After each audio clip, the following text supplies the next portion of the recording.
Welcome back to another episode of the Weaver Way podcast. Today I'm joined with my friend Alex Gorgees. It's been 11 years since we've trained together and seen each other. Welcome back to Michigan, bro. Hey, thank you so much for having me. I really appreciate it.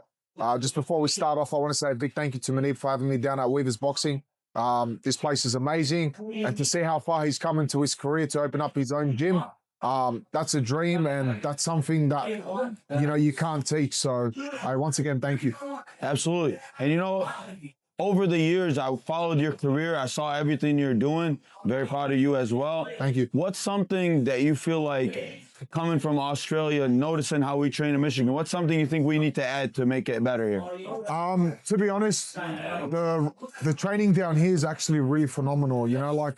I've seen a lot of good guys come out of America. We're very small. Like, there's not many talented or crash hot names that are really, really that big coming out of Australia at the moment, besides the champions and stuff. But I feel like that the training here, you guys wrestle a lot more than we do back at home. So you guys more kickboxing over there? We're more striking down there, Don't get me wrong, there is some wrestling and stuff like that. But I know the wrestling tournaments here, they go big. Yeah, the kids are wrestling here at like 4 years old. That's insane. I know. Yeah, it's like you can't really win without wrestling over here. Like, if you're wrestling, you're starting so young. Some of us, like in our area, the Dearborn area, where I grew up, we didn't start wrestling until like 9th and 10th grade. So for these kids, they're doing it at 4 years old.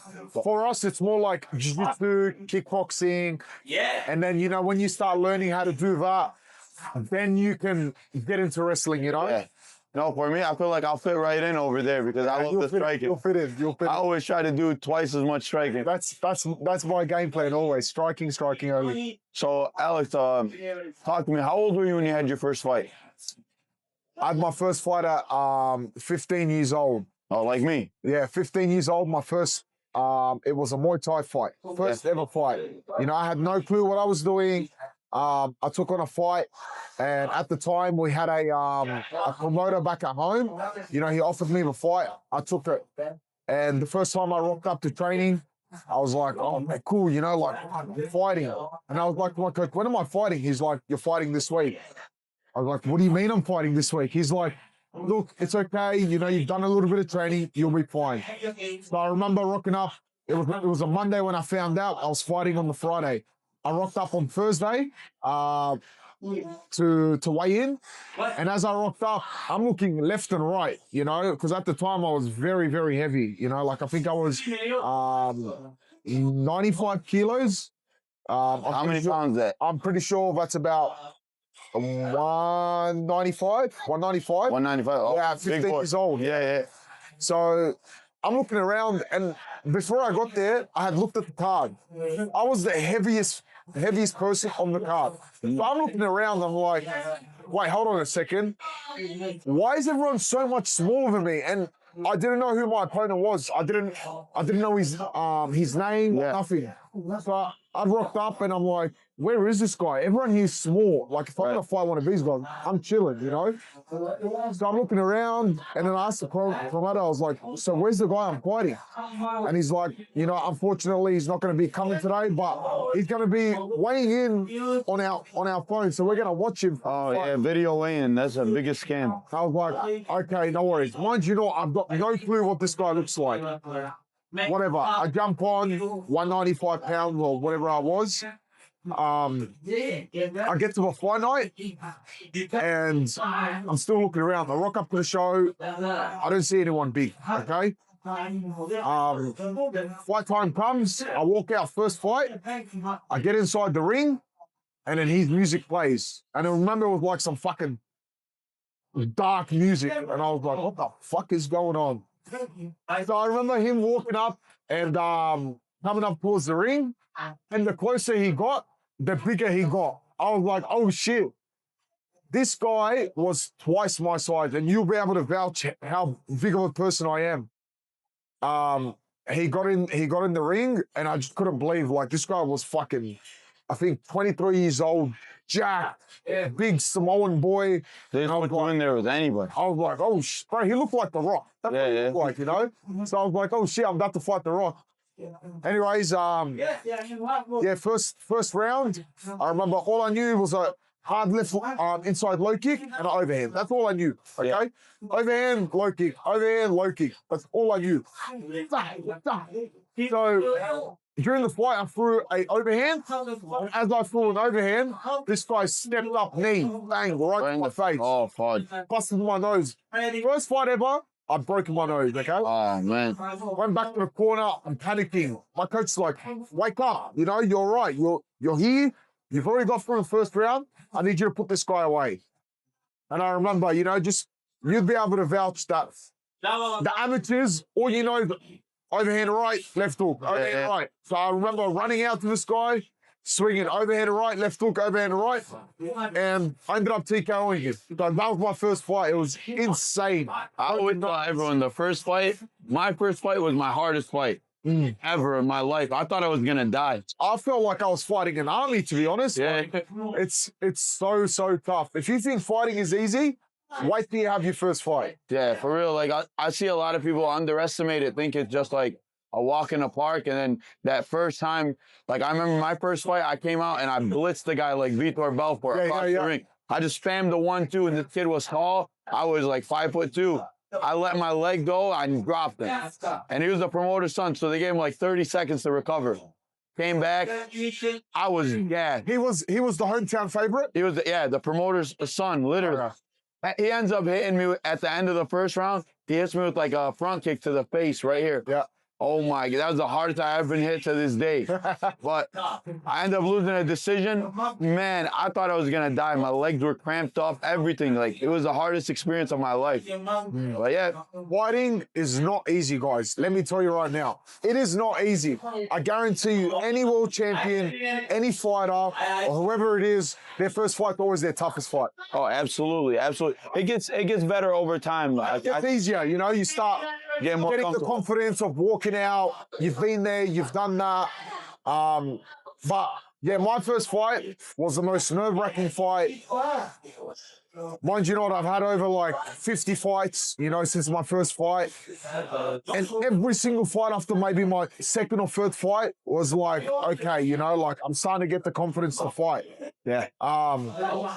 But when you fight in front of a big crowd, It's different. it's straight back to exactly what you were. It was like your first fight. Like, I was gonna ask you, after how many kickboxing fights you did your first MMA? I think out of 20 to 25 fights. So you were well experienced before you jumped into MMA. Yeah, so I actually got into MMA the funniest way, okay? So I remember at the time, you know, like I trained kickboxing and kickboxing only. I had moved gyms. Okay, I moved to Australian top team at the time. And they were grapplers. Okay, they were only jiu-jitsu. They had no striking at the time. We're talking about like 13, 14 years ago, even longer maybe. I got there, they were all jiu-jitsu guys. And I always said, bro, this jiu-jitsu stuff is bullshit. Get it out of my face. I don't want to see no one grapple me. Don't touch me. The only thing you're gonna touch is if you want to clinch, you know, stand. Yeah. So one night we were sitting down watching, I think it was Bellator or something, back at home. And it was like a Saturday night. And me and a friend of mine, we had a disagreement. And the guy was like 135 pounds, you know? And I was a fucking big boy. I was 185, 190 pounds. This guy was a 135er. And I'm like, bro, I think he was a world champion blue belt at the time. Okay. And I said to him, bro, your jiu-jitsu stuff is fucking bullshit. You know, like it does not work. Okay? Don't even try. We got into a little bit of a dispute, and I said, okay, well, we're at the gym. How about we get on the mats? We're friends, mind you not. Yeah. I said, let's get on the mats. I'll strike. You can do jiu-jitsu, you know? And I go, but I'm not going to wear any gloves. I'm not going to wear any shin pads, and neither are you. He said, okay, sweet. I go, but if you take me down, if it's an arm bar, I'll tap, let go. He goes, but if it's a choke, I'm not going to let go. I said, okay, sweet. Yeah. So I come out, first kick I threw a hard right popping low kick. Like I popped this guy's leg and his leg came off the floor. Damn. I was like, bro, easy. For another one, dropped his leg again. The third one I threw, he caught it, double legged me within 20 seconds. He's on my back, he's got a rear naked choke. 30 seconds later, I'm waking up and I'm like, where the fuck am I? Someone's holding my legs, shaking my legs. I'm like, what are you doing? Why are you holding my legs? And then I was so gobsmacked. I was like, how did I let this 135er? Couldn't believe it. Yeah, I couldn't believe it. I'm like, how did I let this 135er just choke me out? So ever since then, I said, you know, one day I'm going to come back and I'm going to tap you out. And everyone in the gym laughed, you know. They were like, bro, like this guy, this was the young gun that was the prodigy. Yeah, he was the prodigy. So, yeah, that's when I put my head down and stuck into jiu-jitsu. And I think it was like 5 or 6 years later, I ended up tapping him. So it took a while, but the commitment was there always. Yeah, something I wanted to ask you about is like, you know, after you went back to Australia, you started like literally fighting every other month. I was fighting every other month, but you took it a step further. You even made it all the way to the UFC. How was that experience with the UFC? You know, like I said at the start of a podcast, I've had over 50 or 60 fights. I mean, I lost count, but when I got to the UFC, and fighting in front of like 50,000 plus people inside a crowd, I felt like it was my first fight. You said 15? 50. 50? Which event did you fight? That was, it was Adelaide, the UFC arena. Adelaide. I think Mark Hunt fought on there. Wow. Maitor Vasa, Shogun Rua, Junior Dos Santos. It was a massive That was fight. against Damir, right? Demir Smagulov and Smagulov, yeah. To make it even better, too. Yeah, he's really, really good, you know. I was actually lucky enough to train with him in Thailand, so like we ended up linking up, becoming good friends, and he's a good lad. I thought you did really well, especially like I thought Damir at the time. I thought he was very good, and especially taking a short notice, like you put on good. Yeah, so I took that fight on 9 days' notice with like almost 30 pounds to lose, you know, 9 days. So it was actually very tough, you know, but when the UFC calls, you take the opportunity, you know, no matter what. So I took that fight on and, you know, there wasn't really a game plan. The only game plan was to lose the weight and make the weight. That's the hardest part, really. That is the hardest part. Like, fighting's hard in general, right? But the hardest thing about fighting is making weight, because we back at home say, if you don't make weight, you don't deserve to win. You know, you got to want it. You got to show you want it, because if you can't show that, you can't show the commitment to your training camp. So I know it was 9 days and still short. I got no excuses for it. You know, I came out, I made the weight. And I guess the guy just had a better game plan than me. You know, like I was fatigued, even though I had 36 hours or whatever it was to rehydrate. I was so fatigued in that fight. My calves were cramping after the first 30 seconds. No sodium, no nothing in my body.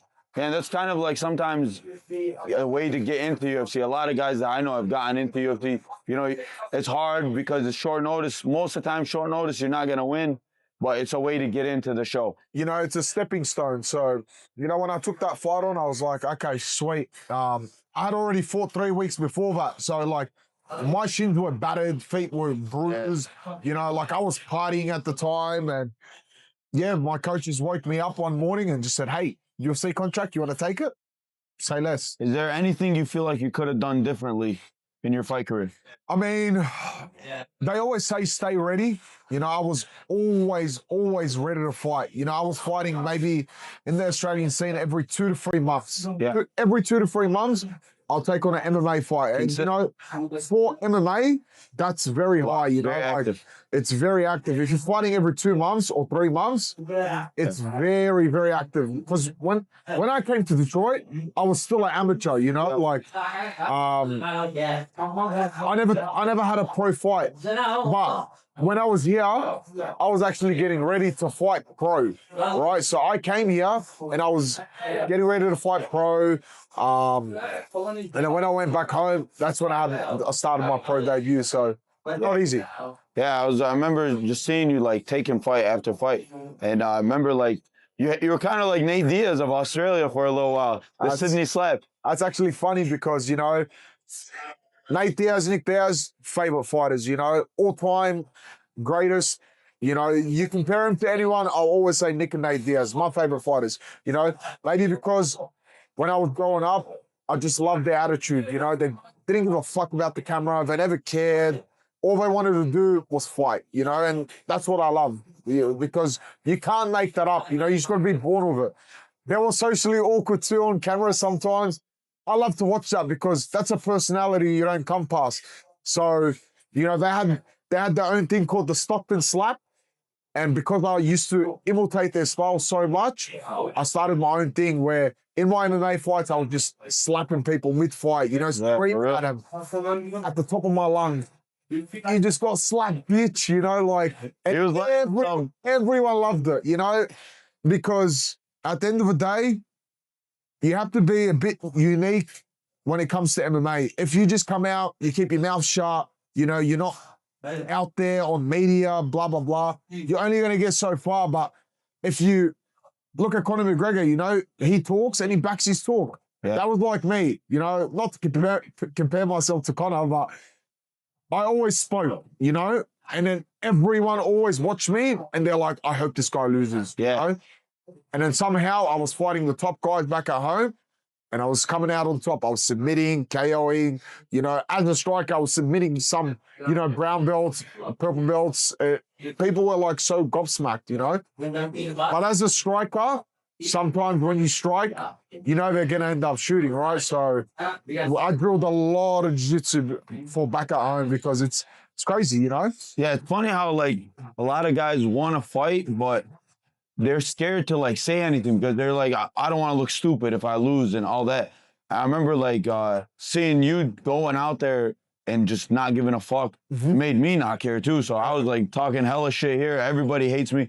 Still people hate me, but it is what it is. Like, I mean, honestly, it was like I like the competition because when I see that the people fighting and both guys are just like, oh, it's just a match. I don't care. I'm going, like, this weekend, I'm going to that redneck brawl. But you see the guys, they don't give a shit. They're a little bit like, I'd say they're a little bit slow and they don't care about how they look and they don't care about, like, that stuff is so real. That's why I feel like a guy like Nate Diaz makes it, like, look cool. Because actually One of a kind. Yeah, he's a real fighter. He's not out there just trying to, like, please everybody. I feel like that's kind of what we're losing in the game right now. But what was the reason that made you want to fight in the first place? You know, when I was young, I was actually very, very overweight, you know, and not only that, I played so many different sports, and almost every single sport I played, I always got kicked for fighting. You know, I played football back at home, like soccer. Yeah. I played rugby league, which is like Mix of football and soccer. RL, Yeah. you know, but for you guys, it'll be your... Like American football, well, like kind of a blend with soccer. Kind of, yeah. So I played also ping pong. So all these sports I played, picked out for fighting. And you always play somebody. Always. School, fighting. Everything I've done, fighting. No matter what it was. And then, one day I was like, you know what? You know, I was a big boy. I was like, bro, I need to lose weight. I need to get slim. I need to feel good about myself. And, you know, if I was fighting when I was a kid and every sport I played I can never play, why not try fighting? So, yeah, that's how I got into MMA or training in general. I see. And I know that you got in a fight recently. You got a little injury. Yeah, so... Talk about that. How'd that go down? Yeah, it was actually crazy. You know, I'll tell you the story from the top. So, it was New Year's, and I got on a phone call from my brother, and he said to me, you know, like, hey, my wife was walking my daughter, and the neighbors, okay, had a jumping castle. You know what a jumping castle is? Yeah, like the bounce house? Like a bounce house. Yeah. Okay, got it. Bounce house is called. It's crazy. So his daughter had jumped on the bounce house, and the neighbor had come out and said, take your daughter, get out of here. You know, back at home, there was a lot of controversy between Australians and Arabs. You know, there was something that happened. It was insane, you know. So at the time, it was... That shooting? Yeah. The shooting, That was a big scam, bro. You know what? Crazy, man. You know who's behind that shooting? Yeah, bro, that's... Wasn't the Arab. The Arab actually stopped it. Yeah, Yeah. the Arab actually The stopped Arab it. guy, the Syrian guy. Yeah. So, yeah, so, she'd taken her daughter, went back home, told my brother, you know, my brother had went down and he's holding his daughter. And he's like, hey, what's going on? The guy said, you know, your daughter was here a week ago or whatever. It's typical redneck, you know. Yeah.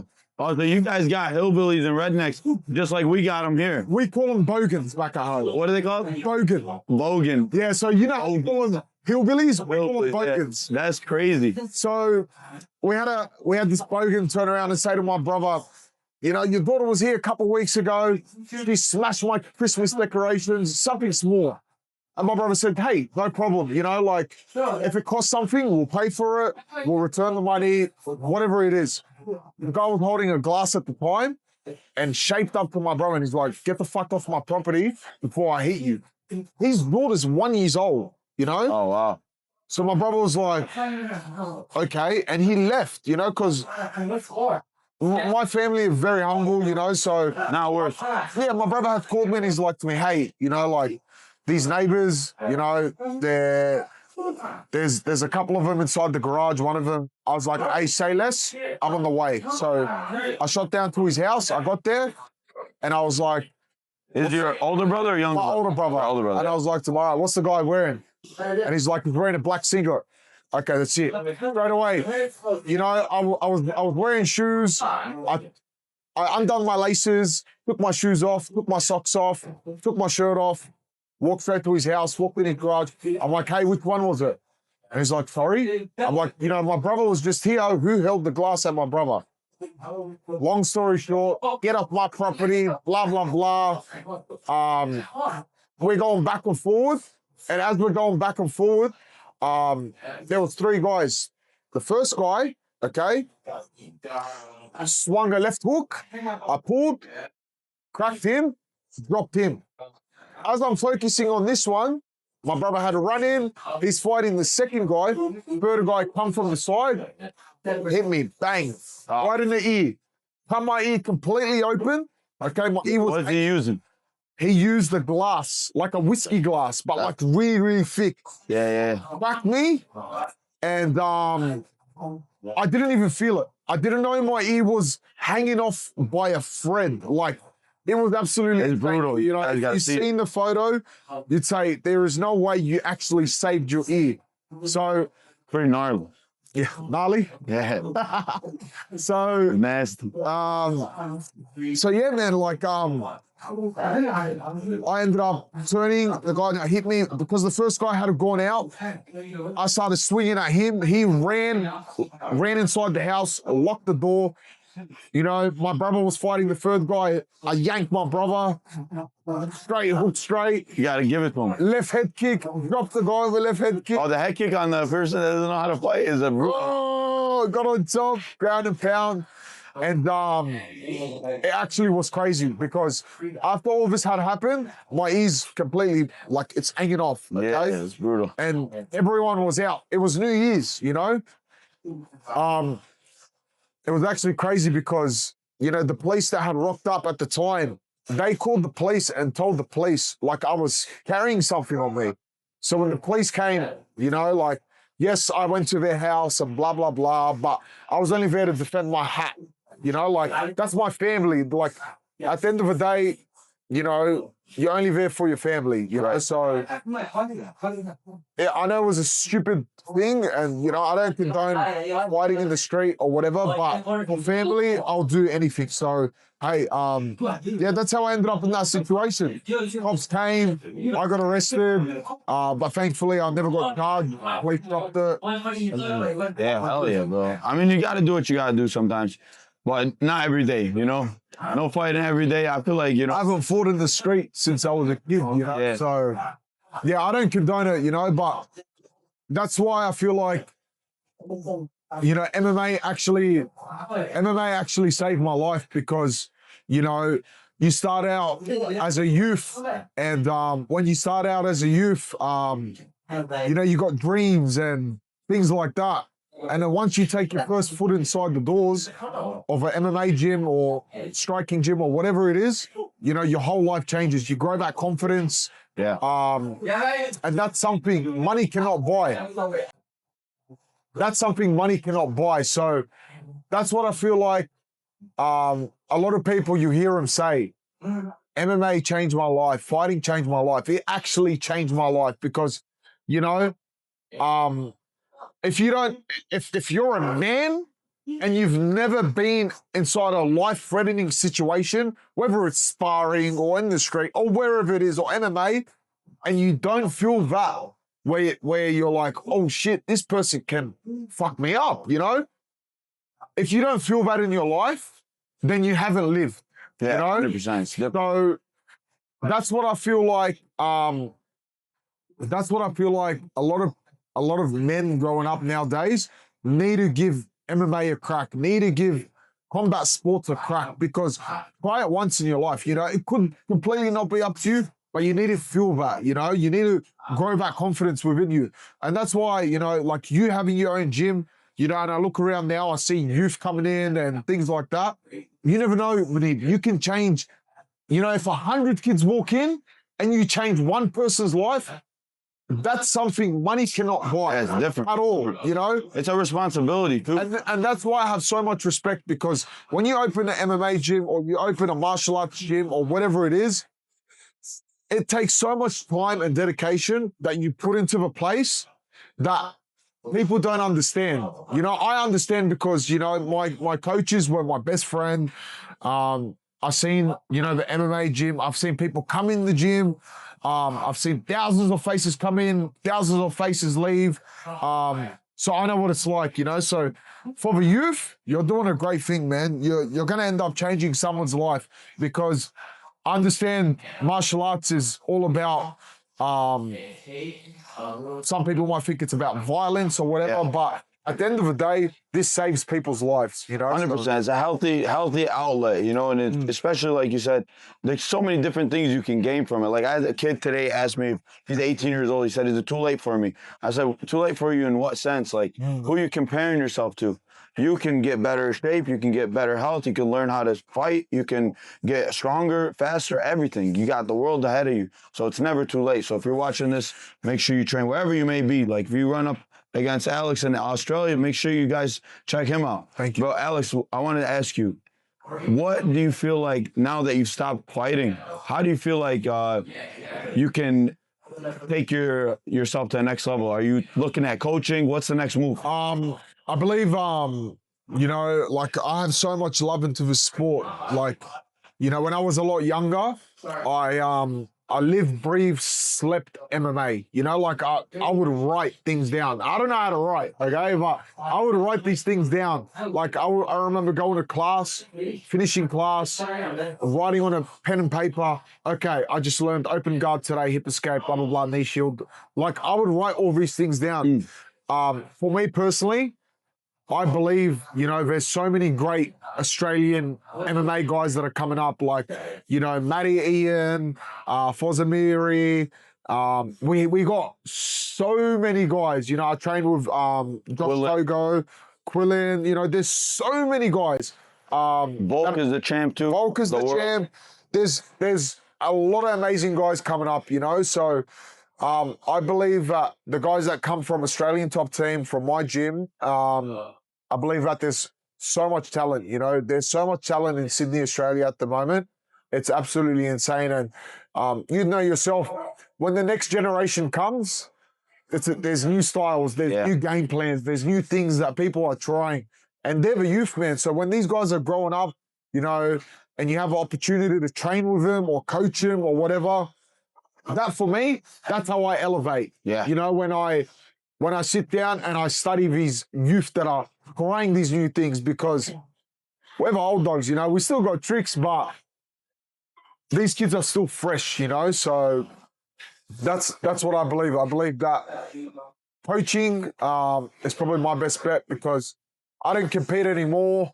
But I love coaching, you know, like I can teach for days. And you got a lot of knowledge to share too with the next generation. I think very beneficial.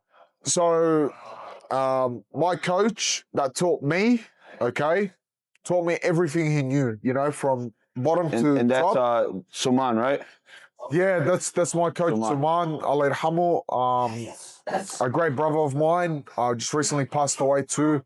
Um, but yeah, he taught me everything I know, you know. And that man, he made the Australian rules for MMA. I mean, really, wow. And he wasn't very old either. Nah, he wasn't. He was how old when he passed? I think he was 33. 33. So 33. that's a very big accomplishment because a lot of people like you know, fought in the Ultimate Fighter.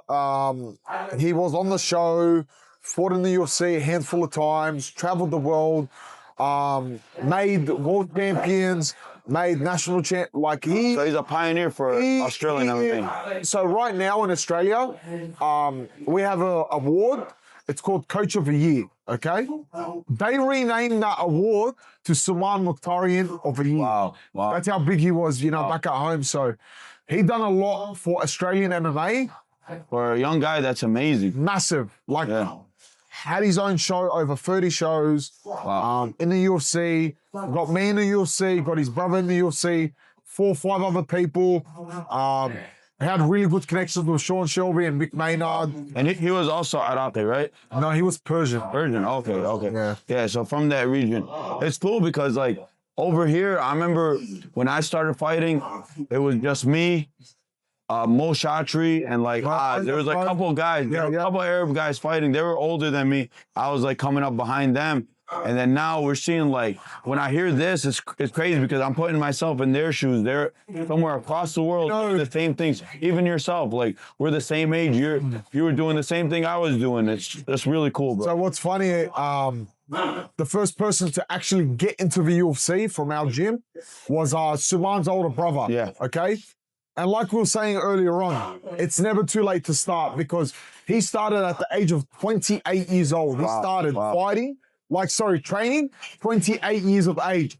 He got to the UFC when he was 32 years old. Right. You know what I mean? So if you think, oh no, it's too late for me, I can never make it, man, like my coaches, their role models, like it's insane, you know, like you can't make up what they've done in the Australian MMA scene, you know, and anyone that watches this knows how much they've actually done, how many careers they've started, you know. Smartest people in the whole game. And that's really cool because it's us young guys that have the potential to change the game too across the board. Like them in Australia, myself here in Michigan, like you're traveling, you're everywhere. You can really impact a lot of people. And that's like across the board, not just coaching. Like I'm sure Suman, you said he promoted, he done everything. I myself have done that too. I just think that's really cool, but it's like a brotherhood, like seeing them overlap the same life that I lived. It's just really cool. It's eye-opening that you guys done the same thing. It's insane. Like you said, you know, we're on 2 different sides of the world. Yeah, same passion. Same passion. Same passion. That's what like I love about the gym is like coming to the gym. It's like we got guys like who's Christian, Muslims, every different religion training and just getting along. And I mean, you really can't find that. You can't get 2 people to get outside the gym. That was like us back at home, you know, like my best friends were Muslim, you know, and Suman and Ashkan, they're both Muslim. So, you know, wherever Suman went or Ashkan went, everyone knew, like, Hitty's in the corner, Hitman's in the corner, you know, like that was us, you know, it was always us 3. Any show, every show, we wouldn't miss a show. Wake up in the morning, train together, eat breakfast together. Like we would do, it was a full-time job, you know, 7 days a week, 24 hours. That's fighting for you. You know, you can't be a fighter for 3 days a week and take 4 days off. It's a 24-hour, 7 days a week job. Yeah, for me, I didn't go to college. Like the fight gym, for me, when I was fighting, competing, like being around all the guys, that was my college, you know? Same thing as me. It just felt like that's what, like, okay, I mean, I got to go to class today, and then we hang out, we do everything together. You know what's actually funny, Munib? You know, college is actually easier than MMA, and I'll tell you why. Because college, you've got certain days. I don't know if it's Monday to Friday here or whatever it is. Right. Is it Monday to Friday? I don't know. I didn't go. Monday to Friday. Okay. Well, Monday to Friday here, you can shut off on Saturday and Sunday. Yeah, you can't. MMA, you can't do that. You know, you can't shut off. You know, whether it's a Saturday, you got your sparring day, and on the Sunday, you're like, oh, well, gym's closed. It's Sunday, but you still need to do recovery. You still need to do something. Yeah, go for a run. Watch footage, you know, whatever it may be. So there's so much of a difference, and people that, like we said, think MMA is easy. No, you got it twisted, man. It's not easy. It's not easy, and it's definitely something that can help you. Like if you're going through things mentally, majority, like people always tell me, how you meet so many weird people? I'm like, man, everybody's weird. It's just when they come to the gym, they let it out. You know, they can be vulnerable because now you've been punched in the face. You already like know what's happening. You can't lie to each other in the gym. When I was growing up, you know, like obviously coming from an Arab background, you'd be able to vouch for, like, you'd understand this, you know. When we were growing up, my family always said to me, MMA, that's not going to pay. Go become a doctor, go become a lawyer, go become something, you know? But that passion was always there, you know, and no one ever understood. But that's what separates us from a lot of people, man. Like, we gave it our all in this sport, and, you know, it's so rewarding, man. It's actually a very rewarding sport. Yeah, it doesn't leave you either. It doesn't leave you. Through the highs and through the lows. If you go to college, you know, and no matter how high you are in college, you're going to have your downslopes. But in MMA or in combat sports, we have our high points, and when we're low, what do? Go back to the gym. We go back to the gym, and that picks us straight back up. You can't do that in college. You can't have an upper, you know, like there's no thrill in it. Yeah, once you get that degree, it's over. Once you get your degree, it's over, you know? Like, in MMA or in combat sports, jiu-jitsu, wrestling, you can always progress and you're always learning, you know? Your degree only goes for 4 or 5 years. And don't get me wrong, you know, I'm not hating on people that, you know, are spending $60,000, $70,000 to go get a degree, right? At the end of the day, you are what you know, okay? Right. So you got to make sure that you know things that are going to benefit you in life. And, you know, a lot of people think fighters are stupid. It's crazy. Oh, we are stupid. Sorry to say. We're so stupid, bro. In a way. Who gets punched in the face for a living? Man, you know, in a way. But at the same time, if you really think about it, like the amount that we know about how to fight, right? If you compare that, it's the same as a doctor or someone in his field. Like, you come to me, it's like going to a doctor. I'm gonna help you learn how to fight. I'm gonna help you how to change your life. So that's why, like, making a living this way, it's unbeatable. I enjoy coaching more than fighting. You know, at the end of the day, like, hitting somebody in the face is fun, but it's only one time every couple months. This is every day. This is a different ball game. Exactly. Ball game. Is there anyone you want to shout out or anything? I just want to shout out to all my Australian top team brothers back at home. Shout out to all of you guys. Stay strong. You know, I love all of you guys. I love all my Sydney people. The people that follow me, shout out to you guys too, you know. And massive shout out to Weavers Boxing, you know, my brother Manib. I appreciate you so much, bro. This was an experience, you know. I haven't done a podcast in a hot minute, but, you know, when Manib asked me, hey, you know what, you want to do a podcast? There was no way, you know, 11 years of friendship, and he's a real one, you know, because even when I was in my career, you know, he was always constantly checking up. He was always constantly messaging. And you don't find people like that, you know, like, it's so hard to actually find people, you know, even if you're across the country, you know, he was doing that. So shout out to you, bro. I really appreciate it. And I'm so happy to see how far you've come. Yeah, thank you, bro. And how can people follow you? You can find me on TikTok. You know, I do daily live streams and stuff on TikTok. So my account's Hitty on the Beat. Hitty on the Beat. Make sure you guys follow. You know, follow me. And once again, you know, if you're from my people, make sure you follow my brother Manib. Yeah, and if you guys ever come to Michigan, you got somewhere to train, all right? There we go. Let's go. And one day I'll visit Australia. That's the next move. I'd love to. Thank you, Alice. Thank you for joining, bro. Appreciate it. Much love.